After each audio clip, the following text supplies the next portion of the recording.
Patrick Jagou, Sentier d'auteur, la Jagou d'émission littéraire produite en partenariat avec la Société des auteurs savoyards. Aujourd'hui, j'ai le plaisir d'accueillir mon ami Danielle Fournier. Danielle Fournier, où êtes-vous née? Êtes-vous savoyarde? Et non, je ne suis pas savoyarde. Je suis pyrénéenne, carrément. Mais les montagnes se rapprochent, puisque mon mari, lui, était savoyard de Maurienne, né à Saint-Jean-de-Maurienne, un pur savoyard. Danielle Fournier, que faites-vous dans la vie? Je me suis beaucoup occupée à entretenir le souvenir de mon mari. J'entends par là qu'il est mort prématurément, laissant derrière lui beaucoup de dessins ou de textes.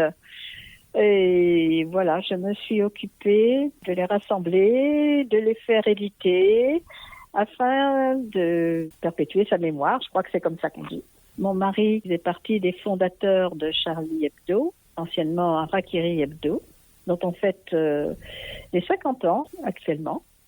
50 ans d'existence. Bon, mais mon mari faisait partie de ces dessinateurs de presse qui n'étaient pas forcément humoristes, mais qui ruaient dans les brancards de la 4e et de la 5e République. Fin de la 4e et début de la 5e République.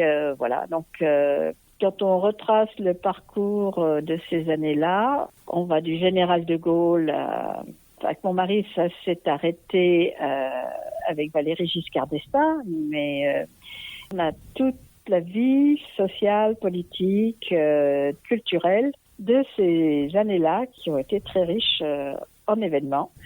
Et voilà. Mon mari, Pierre Fournier, présentait des reportages sans jamais bouger de chez lui, du reste, simplement en regardant les revues Paris Match, tous les journaux, en particulier Paris Match, du reste. Et il signait « J'en ai rien à foutre de ces cons-là ». Moyennant quoi, alors ce fameux « J'en ai rien à foutre de ces cons-là » partait aussi bien au Vietnam qu'au Kurdistan. Il a beaucoup parlé du Kurdistan, quand on pense que c'était il y a plus de 50 ans. Mais aussi bien, il y avait la démolition des halles et la rénovation du centre de Paris. Qu'est-ce qu'il y avait d'autre comme reportage? Il y avait les Jeux Olympiques, à l'époque c'était Grenoble, et la mainmise des promoteurs. Tout ça a été dénoncé en dessin. Il n'écrivait pas beaucoup, il dessinait.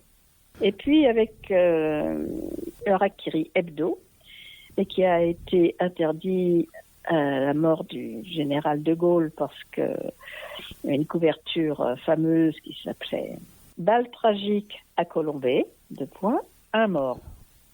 Cela faisait écho aux balles tragiques qui avaient eu lieu quelques semaines plus tôt et où une centaine de jeunes étaient morts dans l'incendie d'un dancing à Saint-Laurent-du-Pont en Isère. Mais la couverture a tellement fait scandale que Harakiri était interdit. La rédaction a décidé de continuer à sortir le journal, mais en l'appelant Charlie Hebdo, au lieu de Harakiri Hebdo. Et voilà, et ça fait 50 ans que Charlie Hebdo existe.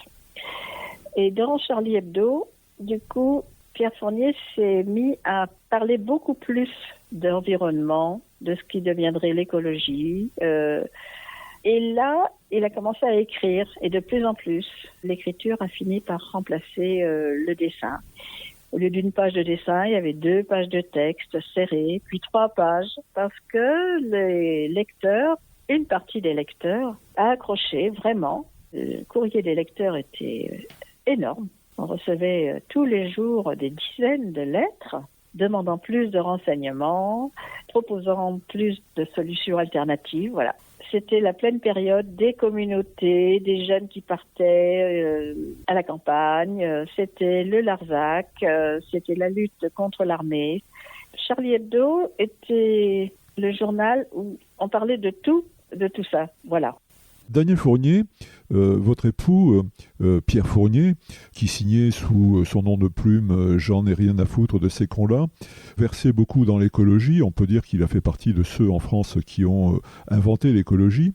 Et il a lancé un magazine qui s'appelait La Gueule ouverte. Vous pouvez nous en dire quelques mots? La Gueule ouverte, c'est une idée d'abord de Cavana et Choron, les fondateurs de Harakiri, qui voyant la place qui était nécessaire à Pierre Fournier pour parler à ses lecteurs, il y avait des fois 3-4 pages de Charlie Hebdo uniquement sur l'écologie écrite ou dessinée par Pierre Fournier. Et finalement, ils ont dit, mais ça serait aussi bien d'avoir ton journal. Tu continuerais bien sûr à travailler, à dessiner pour Charlie Hebdo, mais il faudrait un autre journal qui serait beaucoup plus centré sur l'écologie. Et ça, c'est dû au succès de la manif antinucléaire de 71, qui avait rassemblé 15 000 personnes. Donc, fort de ce succès, Fournier d'abord était très hésitant. Non, il fait trop de travail, je vais pas y arriver. Bon. Il s'est entouré de collaborateurs militants et débordé par ce militantisme et l'urgence. Il avait ce sentiment d'urgence. Pour lui, c'était vraiment vital. Et il fallait faire quelque chose très vite.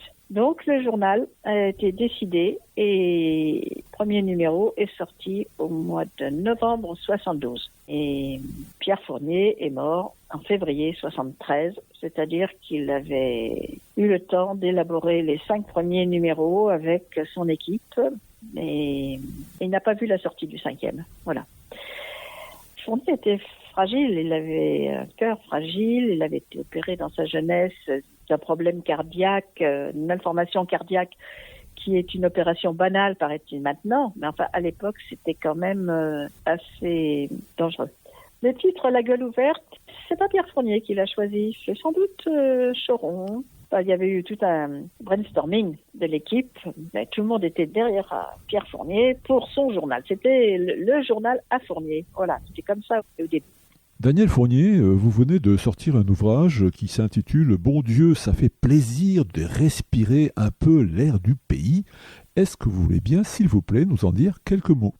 Alors, c'est un gros volume qui rassemble toutes ces années-là, en fait, aussi bien sur le plan politique que sur le plan artistique. Donc, ce sont surtout des dessins, des pseudo-reportages, mais on voit aussi...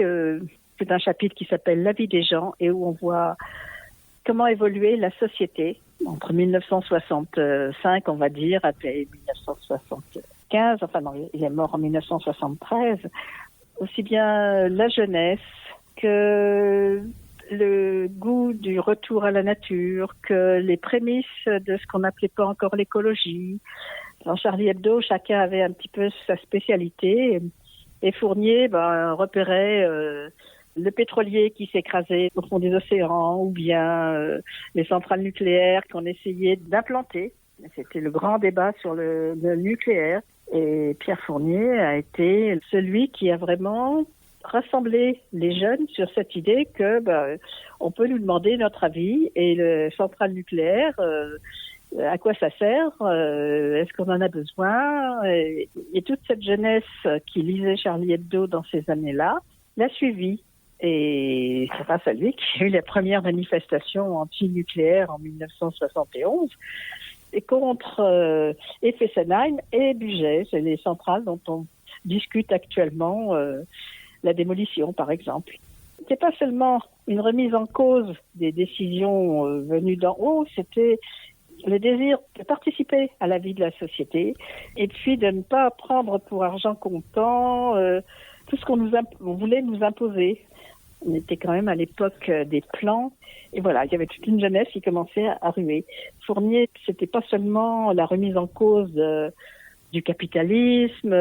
Non, c'était aussi la remise en cause personnelle. C'est-à-dire que à l'époque, on ne parlait pas de décroissance. Mais déjà, commençait à se poser des questions. Est-ce qu'on a vraiment besoin de tout ça ? À quoi ça va servir ? Et voilà. Le titre, par exemple, vient d'un dessin qu'il avait fait à une occasion. Il y avait une descente de CRS dans un petit village d'Ardèche, où je ne sais plus où vient du Larzac, quelque part par là. Et on voit les CRS en train de s'écrier devant la grand-mère qui est debout sur son pas de maison de vieilles pierres et de vieilles tuiles. Et le CRS s'écrit « Bon Dieu, ça fait plaisir de respirer un peu l'air du pays ». Voilà, ces CRS venus de Paris C'est juste un petit dessin. Mais voilà, c'était un petit peu l'esprit. On a beau être CRS parisien et dès qu'on arrive à la campagne, eh ben, c'était les racines qui respiraient.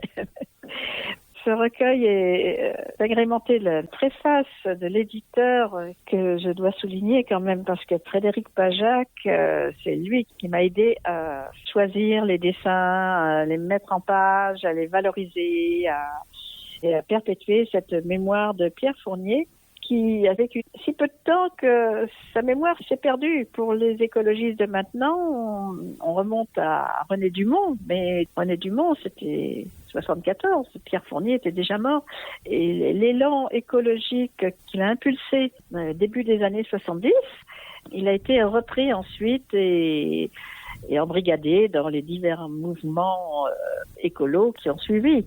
Mais effectivement, Fournier était un peu tombé dans l'oubli. On remonte pas si loin peut-être parce que en se politisant, le mouvement écologiste a oublié quelques-unes de ses racines françaises.